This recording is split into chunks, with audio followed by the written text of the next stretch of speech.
preconceito que eu tive era de ir na secretaria de turbante. Oi. Nossa, você tá bonita pra uma festa. Eu tô bonita pra mim. Tô bonita pra mim.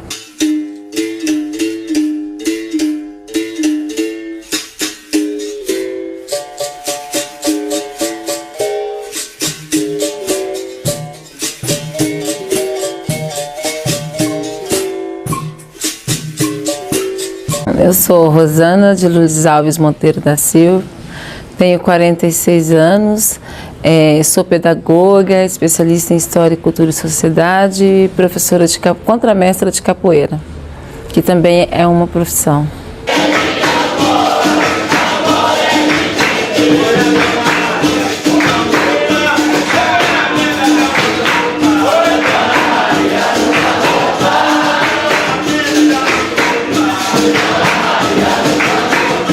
Aquela coisa de criança sempre tive, né, vontade, mas na época era muito complicado estudar e eu abandonei a escola porque eu não me identificava com essa escola e com 14 anos eu abandonei. Depois, quando eu me casei, eu retornei para a escola e meu esposo Abid, sempre incentivou a estudar. Olha, você tem que terminar e fazer um curso superior, o que você tem vontade de fazer? E aí, nesse período, eu já fazia capoeira e tinha uma fala na capoeira dos mestres, tanto do mestre Abid como do mestre Miguel, que era que capoeira educa. E às vezes que eu perguntava como que a capoeira educa, eles falavam, pelo movimento. Mas eu sentia que não era só o movimento. Então, eu acabei de falar, você pode fazer educação física, história, qualquer outra coisa. Eu falei, não é isso que eu quero fazer uma coisa que eu compreenda e consiga, de fato, aproveitar, né, o que essa capoeira educa. E aí resolvi fazer pedagogia, né? Então minha trajetória foi essa, a capoeira me levou para a pedagogia.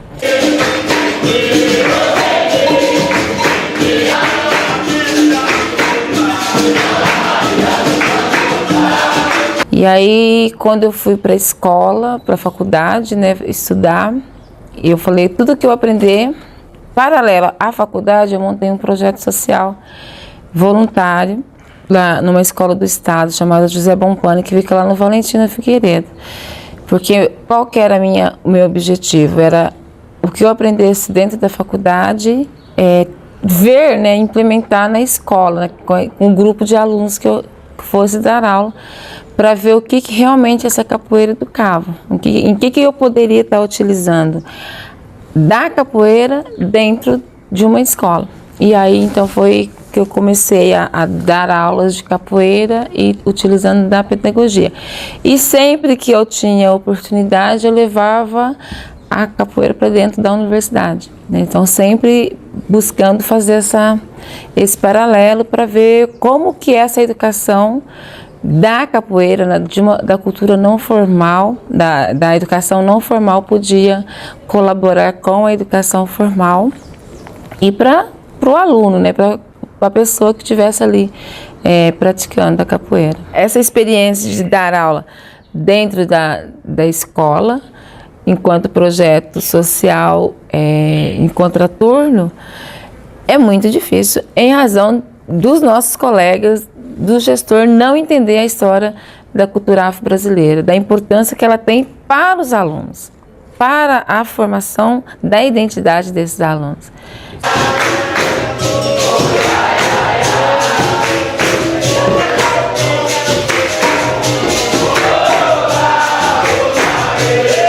O Centro Cultural Ixegun, o nome dele é Ixegun, com S, mas como é uma palavra no Yorubá, tem som de X.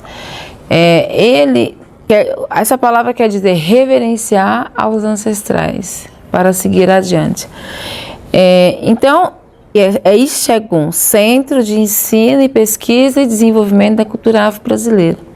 Então, quando a gente trabalha em outros espaços, não só a capoeira, pensando nessas pesquisas, neste conhecimento para que a gente possa disseminar, para que a gente possa levar para outros espaços e trazer outras pessoas para conhecer essas histórias. Então, Quando nós fomos fazer o trabalho na Colônia Preta, esse trabalho que vocês acompanharam foi o segundo. Eu já havia feito um outro, que foi o trabalho de conhecer mesmo o que era a colônia, como que ela surgiu nesse processo aí na região, por que chamava Colônia Preta, que na verdade é sítio São Benedito, né? Colônia Preta é por conta dos pretos que se assentaram ali. E então eu falei, puxa vida, é um lugar de muita resistência. A tradição da festa que tem lá é uma tradição de resistência.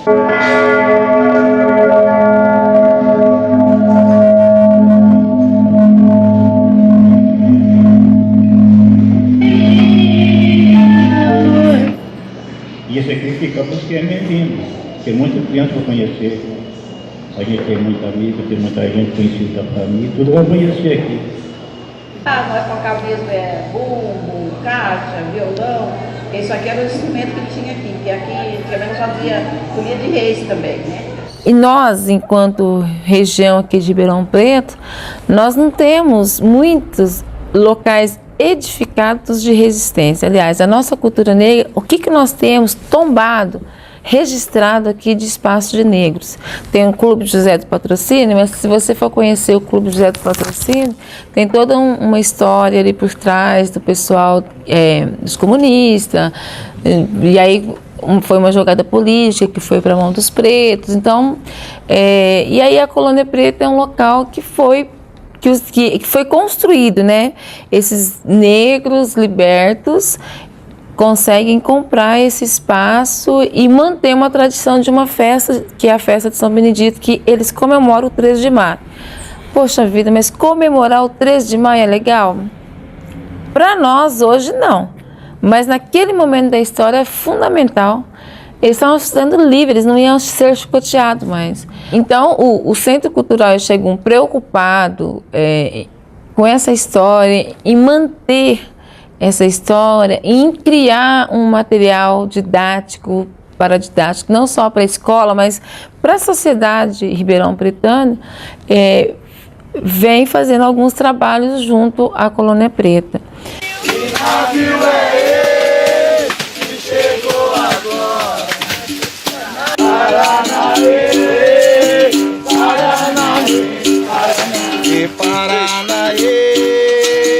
Onde Deus fez a morada.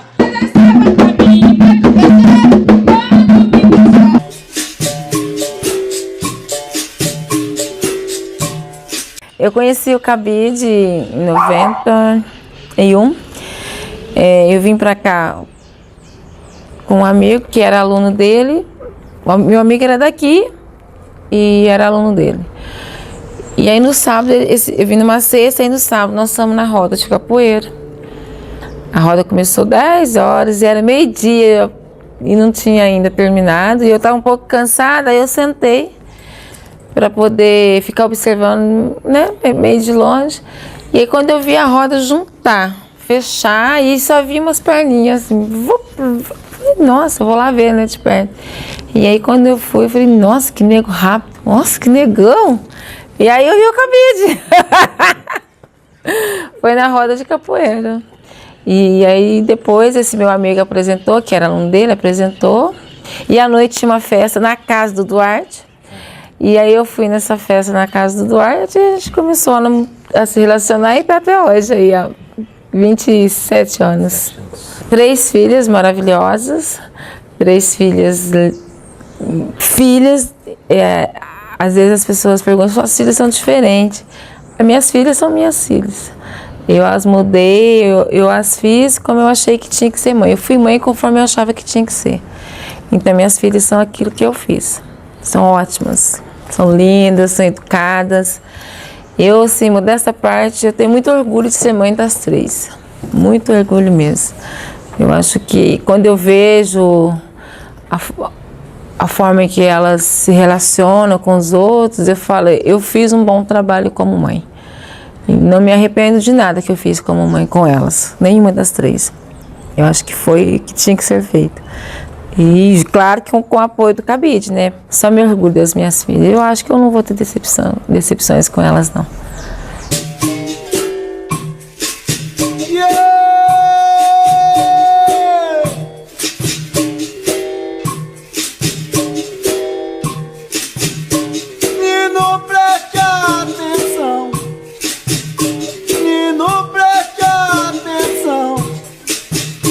Eu fui criada, educada na Igreja Católica. Eu tinha que, obrigatoriamente, todos os domingos ir à missa e com a melhor roupa. Eu não tinha muitas, então eu tinha que ir com a melhor roupa, obrigatoriamente na igreja. E aí, com 9 anos, eu fiz primeira comunhão, fiz crisma, e aí entrei pro catequinomenato, que era participar de um grupo lá que, teoricamente, era... hoje eu entendo que era para estudar sobre questões religiosas, mas não sei nada que eu fiz lá, porque eu sempre fui forçada, eu sempre fui contrariada. Então não foi algo verdadeiro para mim. Quando eu me casei, minhas filhas também foram batizadas na Igreja Católica. Só que aí, quando elas foram crescendo, eu falei, eu não via necessidade delas fazerem a primeira comunhão. Eu não queria aquilo. Eu falei, não vai. Só se vocês quiserem, vocês querem. Não, assim, uma até quis, mas foi um dia só, não gostou, não foi. E aí eu fui me distanciando. Eu já estava distante, porque acho que depois que eu me casei, eu só fui na igreja para batizar minhas filhas. Eu não frequentava a igreja. Aí logo que eu comecei a namorar, foi meu primeiro contato com terreiros de candomblé e umbanda. Não de umbanda, de candomblé, mais de candomblé. Que o cabide tocava e aí ele me levava. E aquilo, eu tinha medo, porque eu não entendia, e as coisas que eu sempre tinha ouvido falar, inclusive da minha mãe, que não era bom, que era coisa do demônio, que, enfim, que não tinha que passar longe. E aí, olha, esse medo que eu tinha era em decorrência dessas informações que eu tinha também. Aí, quando tive as meninas, alguns eventos, minha mãe sempre fala, na minha juventude, antes de eu falar das meninas, na minha juventude, quando meu pai era vivo, ele vivia tentando nos ensinar algumas orações, só que minha mãe falava, não vai aprender isso não, porque isso é coisa ruim, não vai mexer com isso. E meu pai nunca foi na igreja, não lembro, meu pai foi na igreja acho que no dia do meu casamento, eu acho. E no casamento dos meus irmãos, mas assim, que ele entrou até lá na frente, foi no meu. E meu pai não ensinou, né? Ninguém aprendeu essas orações que meu pai queria ensinar, que minha mãe falava que era coisa ruim. E aí quando eu me casei, quando as meninas nasceram, também não fiz questão que elas fossem, mas depois de que elas estavam assim de 12 anos, eu comecei a sentir a necessidade de ter uma religião, mas parecia que eu queria mais ter um grupo de pessoas que eu pudesse estar junto. O que eu vou lhe falar, coisa que eu vivi. Ser mulher e negra no Brasil, em Ribeirão Preto, olha, é uma aventura, assim, não muito boa. Ser mulher é ótimo, né? Adoro o meu papel de ser mãe, me vestir e me sentir bonita. Isso eu gosto muito, mas o que nos deixa muito tenso é a sociedade. Essa sociedade machista, essa sociedade excludente, aí exclui mulheres negras, exclui mulheres brancas. Esse olhar de que a mulher é nada, isso é complicado. Então, para mim, como que eu lido com isso? Enfrentando. Não é para fazer? Eu vou e faço o meu melhor. Mas você não sofre com isso? Sofre. Até choro. Ninguém precisa ver. Mas eu vou lá e faço muito bem feito. Ou você enfrenta ou você desiste. Eu prefiro enfrentar. Então a minha ação fica mais forte, né? Um dia chega lá, coisa que eu passei.